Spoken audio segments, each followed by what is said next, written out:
တွေ့ရတာအတော်ကြာပြီပေါ့ကွယ်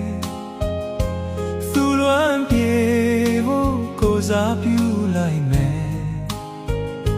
စာလွာတွေကိုရေးပို့နေလေကိုအဖို့တော့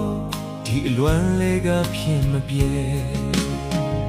အစင်သာပဲသူလေးတွေ့လွမ်းစိတ်တွေဝေလာခဲ့ရင်ဘယ်လိုအလွမ်းမျိုးနဲ့လွမ်းတဲ့ဆိုကိုယ်တိုင်လည်းမပြောတတ်အောင်အဖြေရှာမရပါအချင်းသူလေးခေါ်ပြောခွင့်ရလောက်အောင်မဆိုင်သူတယောက်သာခင်မင်းသူချင်းလို့ပြောပြန်ရင်ကိုယ်တိုင်လည်းမတွေ့တတ်အောင်ရင်မဆွဲနေနောက်ထပ်တစ်ခေါက်ပြန်ဆုံးရင်ပို့လေသူလေးကို